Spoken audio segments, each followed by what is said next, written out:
کہ جس گیند کو نہ کھیلنا ہو تو اسے چھوڑ دیتے ہیں. تو انہوں نے مین ایشوز کو سب کو چھوڑ. یہ بھی تقریر وہی تھی کہ اس میں کوئی مین ایشوز کے اوپر اصل بات ہی نہیں ہوئی. ابھی بڑا سیریس ایشو ہے ہندوستان کا، جو یہ جاسوس یادیو، یہ بڑا سیریس ایشو ہے، اس کے اوپر کوئی بات ہی نہیں تھی. اور اگر یہ کلبھشن یادیو جو پاکستان کی تاریخ میں ایک اتنا بڑا پاکستان سیکیورٹی ایجنسیز کی کامیابی ہے، جس کو ڈپلومیٹ کامیاب کہہ رہے ہیں، جس کو سیکیورٹی فورسز کہہ رہے ہیں، جس کو دنیا کہہ رہے ہیں، جس کو آپ بھی کہہ رہے ہیں، اگر آپ وزیر اعظم ہوتے آپ کیا کرتے؟ اس کو دونوں لیولز پہ اٹھاتا، ہندوستان سے بھی، انٹرنیشنل بھی. یہ ضروری، یہ اس کی اہمیت کیا ہے. ہماری بلوچستان کے اندر کتنی دیر سے کتنے لوگ مارے جا رہے ہیں، کس قسم کی وہاں دہشت گردی ہو رہی ہے، اور اس کا امپیکٹ وہاں جو سیٹل ہونے باہر سے جو لوگ آئے ہیں، وہ کوئی لاکھ لوگ نکل چکے ہیں.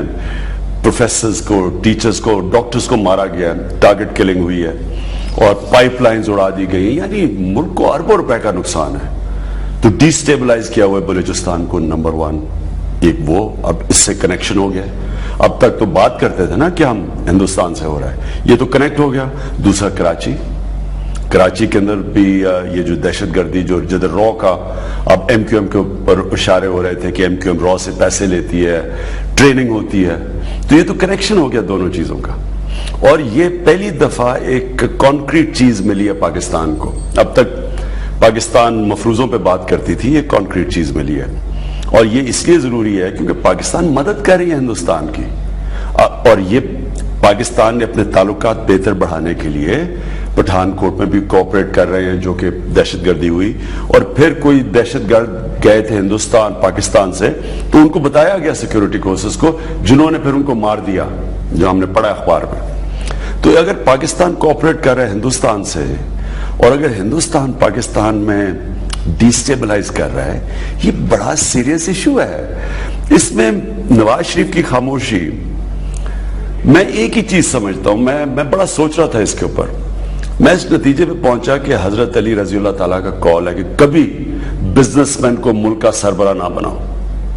مجھے خوف یہ ہے کہ نواز شریف کی جو اپنی بزنس کنسرنز ہیں، وہ زیادہ اہمیت لے جاتے ہیں ملک کے کنسرن سے. سر یہ بڑی بات ہے، سر بڑی بات کر دی آپ نے، اس لیے کہ بڑی بات کر دی. اس کا مطلب یہ ہے کہ نیشنل لیول پر اس کو دیکھیں، اگر ہندوستان بار جب کہتا ہے کہ پاکستان دہشت گردی میں ملوث ہے، اور پرائم منسٹر ہندوستان کے مودی صاحب نے ادھر جا کے کہا، افغانستان میں کہا، باہر فورمز پہ اٹھایا ہوا ہے، تو پاکستان کے پاس تو اب یہ ثبوت مل گیا ہے. پاکستان کو انٹرنیشنلی اور اٹھانا چاہیے، اور آگے سے ہندوستان سے جو بات کرنی چاہیے وہ ہمیں بالکل امن. میں ان لوگوں میں سے سمجھتا ہوں کہ ہندوستان سے، بلکہ ایران سے، افغانستان سب سے امن ہونا چاہیے، لیکن ریسیپروکل بیسس پہ. آپ جب کسی تالی دو ہاتھ سے بنتی ہے، یہ آپ نہیں کہہ سکتے کہ وہ اگر یہاں دہشت گرد ایک ڈی سٹیبلائز کرے ملک کو، اور آپ کہیں کہ جی ہم پوری آپ سے کوآپریشن کرنے کے لیے تیار ہیں. دونوں ہونا چاہیے. میں واقعی سمجھتا ہوں کہ ہماری ریلیشن شپ اب آگے جانے چاہیے. لیکن سر یہ بتائیے، اس وقت پنجاب میں ایکشن آخر ضرب